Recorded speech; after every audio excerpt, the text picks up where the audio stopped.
Welcome back to my channel. As you can see, today I have a very special visitor on my channel, a very special guest. I have my dear father. Welcome, Dad. Thank you, Grace. Welcome. Yeah, so very excited to have my dad on the channel. It's been something I've been wanting to do for a very long time, and to just kind of dig into the wealth of knowledge that he has over different life topics. And on today's topic, we'll be talking about career from a director's perspective. My dad has held many significant roles over his life, so I really thought it would be worth sharing with everyone that tunes into my channel just the wealth of knowledge that he has acquired over the years. My dad is one of my heroes in all aspects of my life, but even more especially when it comes to career. So I will be asking him a series of questions, and he will be giving us the answers, the secret cheat code to career and life in general. So we're gonna go dig into it. This series on career will be split into two parts with my dad, because there is a lot to share. So we're gonna do part one, and then I will release a part two in a few weeks' time. So please do stay tuned. Right, so we're gonna jump right into it. So Dad, please could you give me a brief background of what you've studied at university level? Thank you, Grace. Of course, university studies were preceded by studies in an equivalent course to A levels, but it was called International Baccalaureate. Yeah, it was an interesting program. In 1981, I was very fortunate to be amongst the young people who were selected to go to a college which was called United World College. At that time, there were three such colleges. One was in Singapore, one was in Canada, and one was in South Wales in the United Kingdom. So I was one of the three Zambians who were sent to that college on scholarship to go and do a 2-year program. The background to this is that these colleges began after the Second World War. It's like some of the global leaders, they thought of one of the means by which they can avoid a Third World War happening. And what they said, if we can bring young people in their latter teens together, they learn in one college and so on, they begin to see that they are one and the same. So the college I attended drew students from about 75 countries. Wow. Basically the whole world. And we went to this college, and you interacted with people from across the globe at a very tender age. And the idea was to build international understanding. I love that. Yeah, so I was very fortunate that I was one of the African students who went to that college, United College of the Atlantic. And I spent 2 years there. And one of the exciting things is that at the end of 2 years, the students had to vote for a representative to sit on the board of directors. They just didn't want big professionals, leaders of industry to be on the board. They wanted a voice from the former students. And I was blessed that all my colleagues from across the world, they voted for me to sit on the board. By that time, I was only 21 years old. So I basically became a non-executive board member on a very significant institution globally and in the United Kingdom for this matter at the age of 21. And I knew very little about board affairs. All I had been doing was to do my A-level studies to get into university. But there I was serving on the board. Among some of the board members, they were executives like the chief executive officer of Lloyds Bank, United Kingdom. He was there. The chief executive officer of Barclays Bank. He was one of the board members. So such was the caliber of board members. And it was a real blessing for me to serve among such eminent personnel. For sure. And of course, once I'd completed my my studies at Atlantic College, I went to the University of Leeds. Yeah. Yeah, to go and commence my undergraduate studies. I did engineering. I did mechanical engineering. Yeah. And at that time, the Zambian mine, that was Zambia Consolidated Copper Mines, we had, of course, two aspects preceding that. There was Ron Consolidated Copper Mines, RCM. Then there was Inchanga Consolidated Copper Mines, NCCM. They had a program of identifying top young Zambian students upon completing the O levels, whom they were sending to different colleges in the United Kingdom to go and do A levels. Yeah. Unfortunately, in our stream, when we finished Form 5, they didn't send anyone because they were transitioning into the CCM. So they didn't send any students, so there was a gap. Yeah. And at that time, Mpelembe Secondary School had just been established. Oh, okay. And the idea was now to prepare students for A levels at Mpelembe and send them straight into university instead of sending them to A level colleges in the United Kingdom. So during that year, ZCCM didn't have students to go into university, so to speak. So they were looking around, and we applied, myself and a few other colleagues, and we were very fortunate that ZCCM decided to give us scholarships to go and study undergraduate studies in mining disciplines and also engineering disciplines. Myself, I entered the School of Mechanical Engineering at the University of Leeds in Yorkshire, United Kingdom, and where I spent 3 years studying. And of course, I graduated with a bachelor's of engineering in mechanical engineering. Nice. Yeah. Okay, well done. Did you do postgrad studies? Postgraduate studies.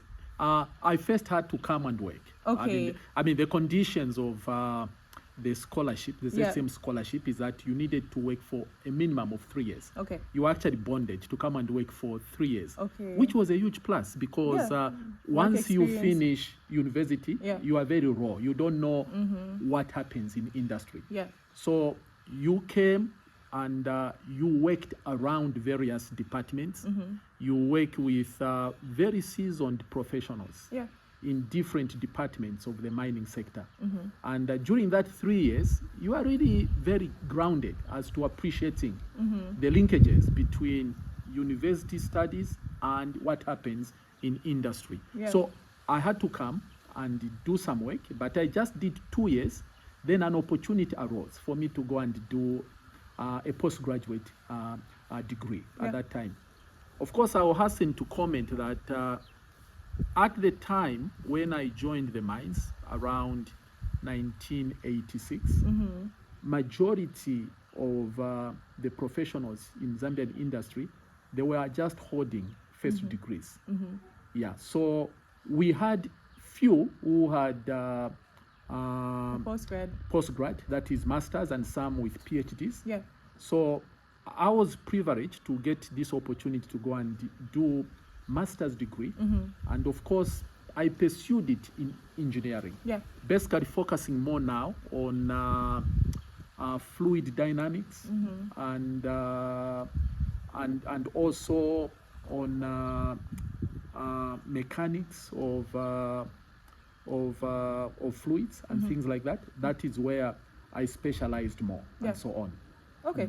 Thank you, Dad. Do you see why we need to have him on the channel? Thanks, Dad. Lots of knowledge to give. Yeah. So my next questions, what were your career aspirations after graduation? Because you did do most of your tertiary education in the UK. Did you have aspirations to work in the United Kingdom? Did you always want to come back to Zambia to work? I know you were bonded to the mines and come and work back here, but what did you want essentially? Yeah. Interesting question. And of course, it will be answered on two parts, because I did the undergraduate degree with a very clear roadmap that I had to come back and serve the CCM for a minimum of 3 years. Yeah. At that stage, my aspiration was to come back to Zambia and contribute to the economic progression of our country. As you know, mining has been the mainstay of the Zambian economy. Still is, Yeah. And so having young professionals getting into industry with all the knowledge from some of the top universities in the world, it created a huge plus. So my aspiration was to come and develop basically as an engineering professional within the mining industry. But when I went back to do my postgraduate studies, I worked on a very interesting project. There's a company called Rolls-Royce. Rolls-Royce, they are the manufacturers of big engines.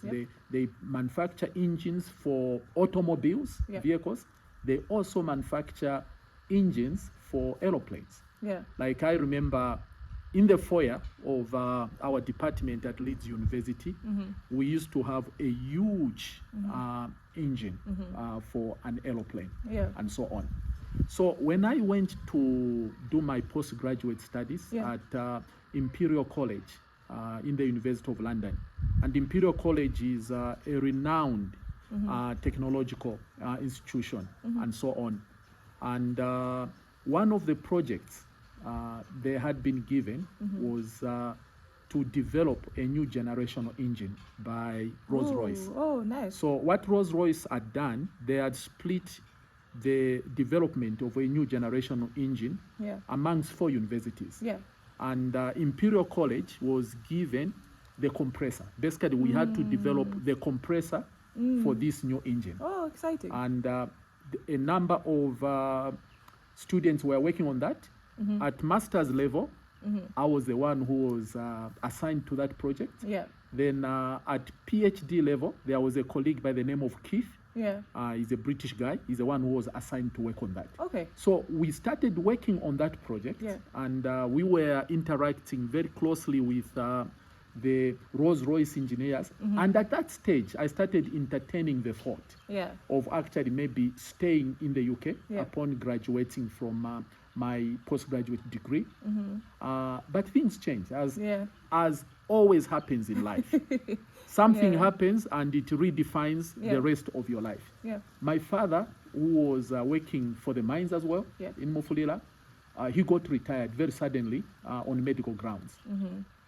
Being the firstborn, I realized that all my siblings who had been supported by my father were going to be stranded. So I quickly had to change my plans. Instead of entertaining thoughts of staying in the UK, I decided to get back to Zambia to continue with my mining career, having acquired the postgraduate degree. Okay, awesome. Glad you came back. Yes, I'm glad. Looking back, I'm very grateful. Okay, thanks, Dad. And now delving into your actual career once you were back in Zambia, could you give us a bit more insight into what roles you've held over the years that you've been in the corporate world? My career journey has been very exciting. And a lot of things I never even planned. You know, at times, as a young professional, you'll be looking ahead 5 years, 10 years, and you start pacing yourself to say, I need to be at this level. When I came back, initially, I just wanted to become a good engineer. That's what I wanted to do. And working at Mufulira division of ZCCM, I worked in various departments, mining underground. I worked there, did shift work underground, working with my colleagues in the mining industry, seeing how, as engineers, we supported their operations.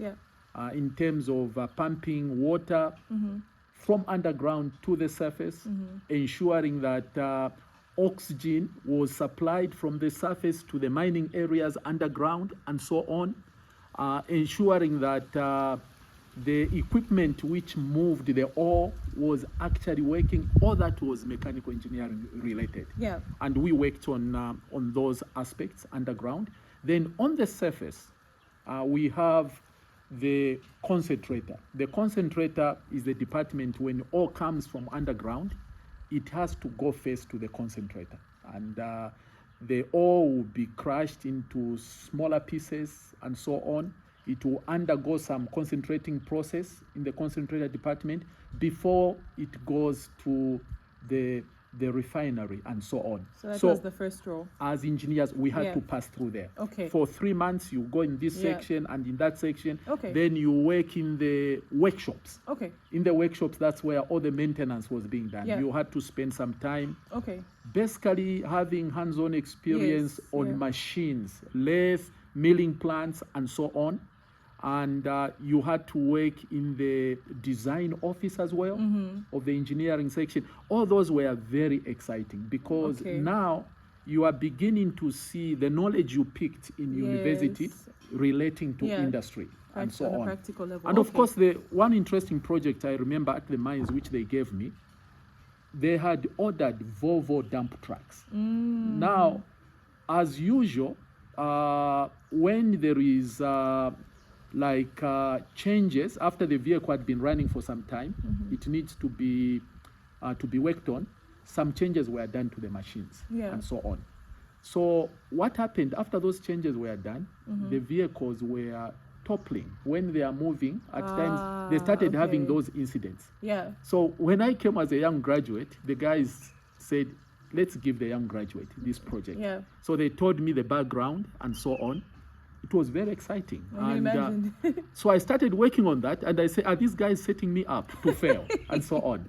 But no, but you had been working on Rolls Royce. Yes. I mean, yes. So I took the challenge. I started working on those Volvo trucks, and as I talked to the senior technicians in the workshops as to how the original machine used to come and the changes which were done on them over the years, we discovered one thing. Basically, through the modifications which had been done, they had raised the center of gravity, which means the stability of the vehicle was affected, especially when loaded with material. So basically, that's what we worked on. We identified the problem, and we had to work on how we can get the center of gravity to a level where originally it was.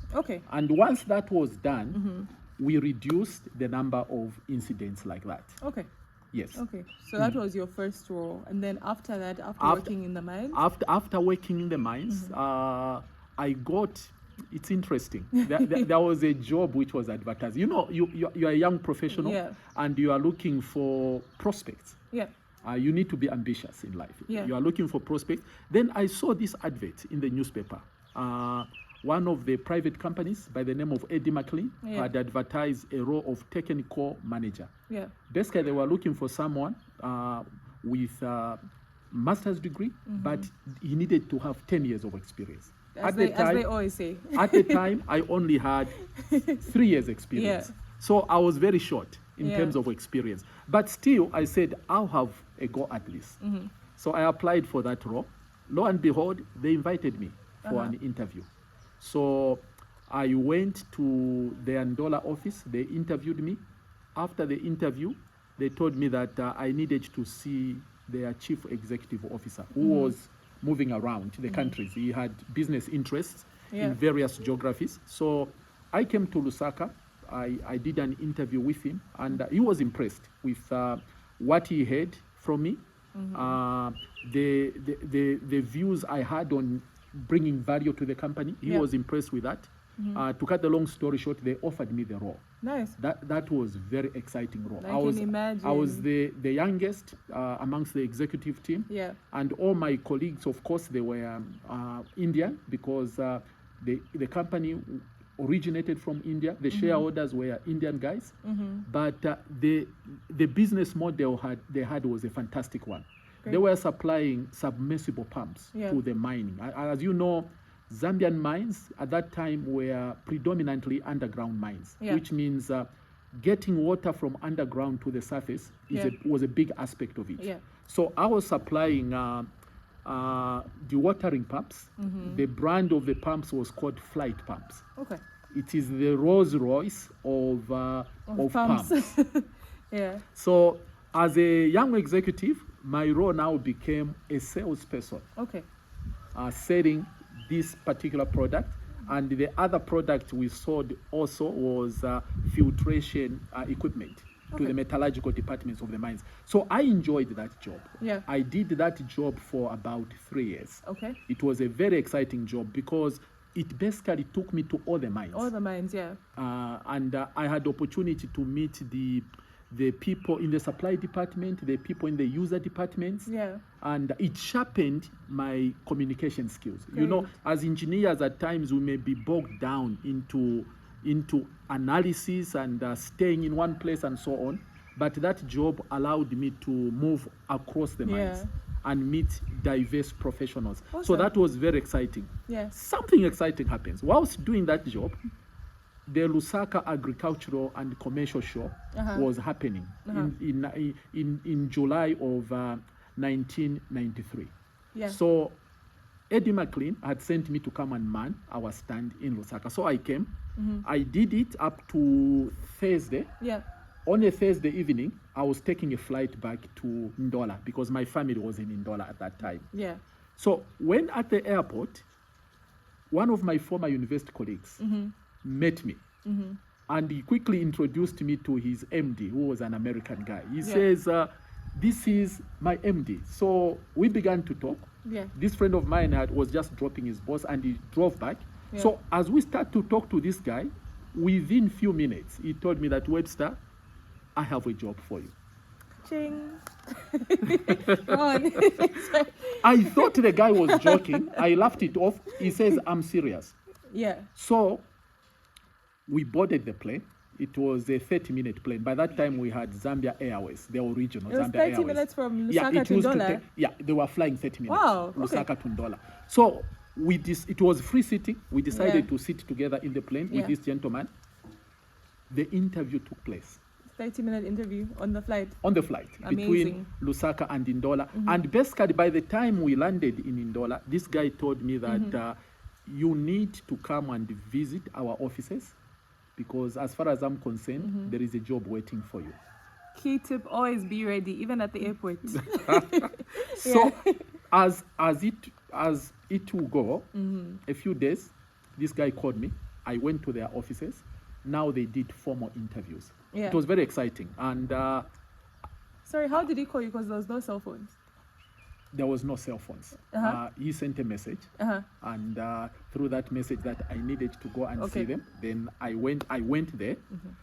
I didn't get permission from my supervisor because I thought I'll go there for just about 20 minutes and come back. Lo and behold, it ended up being the whole day. Oh no. It's the first time where I felt so guilty that I was eating in my company time without getting permission. Yeah. But I didn't know about it. And you couldn't communicate as well. And you couldn't communicate. That's how it turned out. Because what they did, they had very special interviewing system. Yeah. 4 sets of interviews I had to undergo during that day, unplanned. And each interview panel consisted of 2 people. Yeah. And I had to go through 4 of those. Yeah. I arrived before lunch. By the time I was leaving, it was around 17. And this organization, you didn't mention the name? The organization was Mobil Oil. Mobil Oil by that time was the second biggest petroleum multinational operating across the globe. Yeah. So it was very attractive to me to enter a huge multinational at that stage. So after those interviews, I went back and in a few days' time, they reached out to me and they said, you need now to go to our regional office in Harare. Yeah. By that time, Zambia and Malawi and Mozambique were reporting into Zimbabwe. That's where the regional director was sitting. Okay, so at this point you got the role. I didn't get the role. You hadn't at this time, it was to go for further interviews. Further interviews, okay. Yeah, because the MD for Zambia didn't have authority to hire a direct report. Okay. I needed to go to his boss. Okay. So basically, I arrived in Harare, did a set of interviews there as well. The guy who was the regional director, I think was impressed. He relayed the message back to the MD in Zambia that the guy is good, we need to get him. Yeah. So I got back and immediately they wanted to get me. Yeah. I had to communicate to my boss at Eddie McLean that, you know what, there is this and I've decided to go for it. He was very upset with me. I can imagine. My boss, because for 2 reasons. Yeah. The first reason is that they had found me as one they had been looking for Yeah. to deliver on their objectives. Yeah. And now I was going to leave. He was very upset with me. For 2 days, he didn't talk to me. Then afterwards, when he communicated with the boss of the whole organization, he says, no, you cannot stop young people from pursuing their career aspirations. Yeah. So he came back to me, he apologized. Yeah. Then he told me that we needed to meet after hours. So I went to his house, we sat. It was one of the most stimulating evenings. This guy now was able to give me very good advice. Oh, nice. And one of the things That's a that good leader. I will never forget, he told me that, Webster, I know you have aspirations to rise. Let me tell you, the higher you go, the cooler it becomes. You find that when you go up, you reach a stage where you have to make even decisions at times Yeah. without someone else Yeah. helping you. It's a bit more lonely as you go higher. As you go higher, and you will be accountable for whatever you do. Yeah. And we sat together, and the guy said, you know what? I know you are leaving the organization. We feel bad about it, but we are happy for you.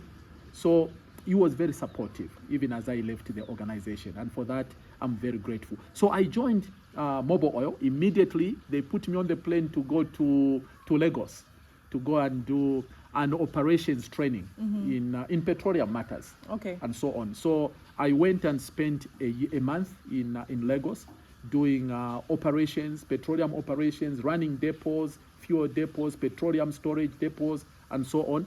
I got back, and my role was that of distribution manager, like operations manager. So how many years? Sorry, I'll have to. How many years did you work in Mobil Oil, and what roles did you hold? In Mobil Oil, I worked from 1993 September up to the time when the company was divested in Zambia. The corporation decided to divest all their sub-Saharan subsidiaries, and the Zambian subsidiary was sold to Total in December of 2005. Yeah. So I was in the organization for 13 years overall, and I held various roles. Yeah. I held the engineering manager role. Then they introduced a new role which brought together sales manager, commercial manager, and engineering manager into one with a head. Yeah. The head was called fuels manager. So I became the fuels manager for Zambia. Yeah. At that time, Mobil Oil Corporation globally had merged with ExxonMobil. ExxonMobil. So we were called ExxonMobil now. Yeah. The coming together of Exxon and Mobil. Yeah. And so I held that role. Then from there, they gave me a senior role to look after 10 countries, commercial sales. Okay. So I was commercial sales manager over 10 countries in Southern and East Africa. Yeah. Then after that, I was appointed to be the managing director for Mobil Oil Zambia. Okay. That became the first time I began my many roles of being CEO of corporates. Okay. Yeah. Okay, that's interesting to hear. Well done. Yeah, of course. I think one of the organizations which has been skipped is ExxonMobil closed, and for about 2 years I did consultants. Yeah. Then in 2007, a Swiss multinational called Adax and Oryx Group. Yeah. They wanted to enter the Zambian market. Yeah. So they came in Zambia, and someone referred them to me that I can help them to start up their organization. Yeah. So they reached out to me. We met at Holiday Inn. We discussed. We agreed that initially I assist them with licensing the company with the Energy Regulation Board, which I did. Yeah. I got all the licenses. And when I did that, they came back to me and said, you've gotten the licenses. We don't have anyone to run the company. Are you interested in running the company for us? I agreed. Okay. So I became the first managing director of what is now Oryx Energies. It was called Oryx Oil Zambia at that time. Yeah. And so on. I became the founding MD in Zambia. Yeah. And so on. And it was very interesting because we had no assets. Yeah. I had to start coordinating procurement of assets, and building of depots and so And on, gas stations. and building of the LPG storage Yeah. and filling plant, and so it was very interesting. Yeah, because I can imagine. engineering now came into practice, and I had the leeway to do a lot of things. Adax and Oryx, they were very dynamic, very aggressive Yeah. in the markets wherever they operated, and Yeah. it was great actually working with them, particularly building the Zambian subsidiary. Brilliant. Yeah. Then in 2012, I decided to leave them, Yeah. and I wanted to venture again in consultancy, Yeah. engineering, and petroleum. Yeah. I did that for about 3 years, 4 years. Then I had a call. Someone had hunted me for a position of managing director of Afrox Zambia. Yeah. Afrox Zambia, they supply industrial, medical gases, Yeah. and so on. So they came to me. The role was very exciting. I accepted, and Yeah. I did that role for about 6 years, Okay. up to the time when I stopped in December of 2022. Oh, Yeah, exciting career, exciting roles. We're inspired. very good. Yeah, definitely. Thank you. So, what did you think you'd always be in the corporate world? Did you ever have business aspirations or aspirations to just do other things? Did you always think you'd be a corporate person in the corporate world? Yeah, in a way, I always Yeah, knew that I was going to be in the corporate world, yeah, either working Yeah. in an organization yeah. or running my own entity, Okay, and so on. That is what I thought, and Okay. that's why, as I mentioned earlier on, in between, yeah, I began a corporation called Gilga yeah, Engineering, Yeah. which was a business which we began, and some of the family members were directors, are still directors in that organization. But what I knew is that my life was going to be spent Yeah. in the corporate world. That Yeah. is my working life. yeah. Sure. And you thrived at it. I thrived and I enjoyed it. Yeah, thank you. And what was one of the most challenging moments in your career? That is not difficult to find. there were many challenging situations imagine, yeah. down through the years. Yeah. But the one I remember is during the COVID era. Oh, really? You know, when the COVID era began, Yeah, when COVID started, Yeah. and we registered the first case in Zambia, yeah, and then unfortunately the first death was registered, yeah, and we were seeing that across the world, people were dying. yeah, Movements were restricted. You cannot move to another country. We were really paralyzed as a people across the world. Now, I'll talk about in Zambia, and in particular, how this challenged me. Okay. Within no time, we realized that one of the key medicines which were going to be needed to deal with COVID was medical oxygen. That is, it became so clear across the world Yeah.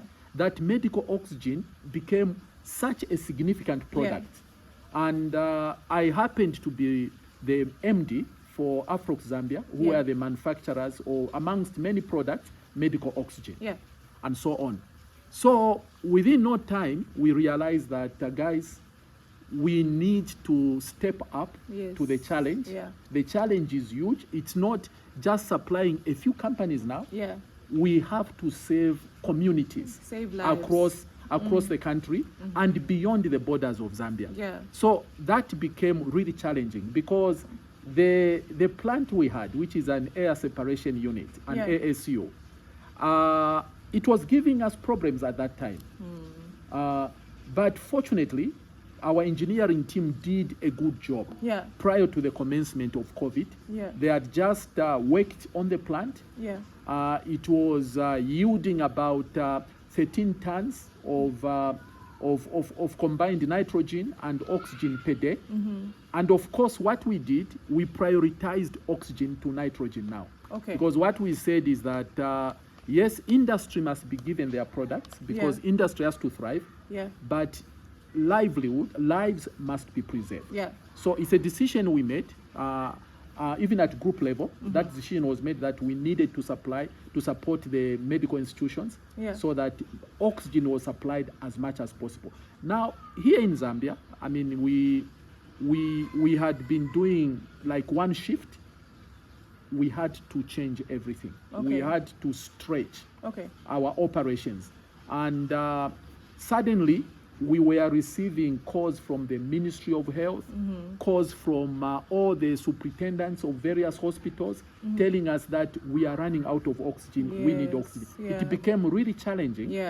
And because each time you knew that if you don't deliver oxygen on time, lives will be lost. Literally, lives will be lost. So what we told everyone is that this has never happened before.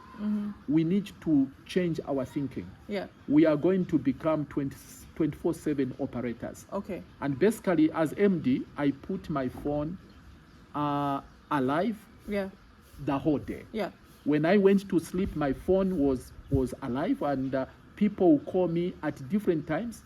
And I will relay to my team that we need to be available to supply 24/7 oxygen to various health institutions. It was a real challenge. I can imagine. And but I'm grateful that we did our part in preserving some lives. Thank you for that. Thank you so much. So our last question for today, for part 1, what advice would you give to someone in the first 5 years of their career? With so many years of experience and having worked in so many organizations in so many, regions and countries, what advice would you give to someone in the first 5 years of career?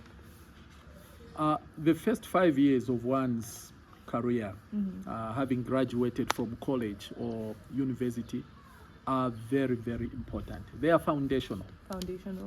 Because that's the time when, if I look back at my own experience, that's the time really you are laying the foundation, the platform on which your career is going to evolve. So during that period, it is so crucial. And in terms of your family commitments, you find that you may not be as committed. During the first 5 years, it's either you are just getting married or you don't have a family at all, and so on. So during that period, you need to know that there are many people, many qualified professionals who are competing for relatively fewer roles up the ladder and so on. And you are all qualified, you all have degrees, and it's a period when you have to decide how you are going to progress. There are some who decide to progress by bootlicking their bosses. But my advice to someone starting, work hard. Know exactly the things which are important for your organization. Each organization has got its own culture. Understand the culture of the organization. And you need to be there so that the organization realize that you are bringing value. I remember attending one of our annual conferences in Zimbabwe, and the theme that year in 2002 was, if you don't make a difference, you don't matter. That was the theme.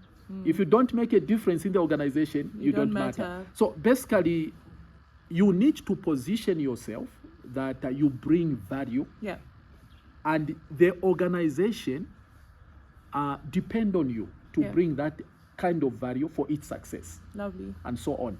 So you need to deliver to your best ability. One of the principles which has helped me very much in life is what we find in scripture. In Ecclesiastes 9 and verse 10, there is a verse which says, whatever your hands find to do, do it with all your might. For in the grave where you are going, there is neither planning nor working, and so on. What that means, you need to give your very best, particularly in the foundational years of your career. Because if you miss it early on, you may have missed it forever in terms of progressing to your desired haven. Definitely. I agree with that. Thank you. Thank you so much, Dad. So Been a pleasure. That was part one. Thank you for all the knowledge shared. I'm sure everyone who's watching has learned a lot. I've had the privilege of learning throughout my life because I've been living as a child under my dad's roof. So yeah, thank you for that. We will be having a part 2, as I said, coming up after this. But yeah, thank you for watching. And if you have any questions you'd like to ask, put them in the comments down below. If you're new here, please do subscribe and please do share this video as it may help other people that are watching. So thanks for watching. See you in the next one. Bye. Bye-bye.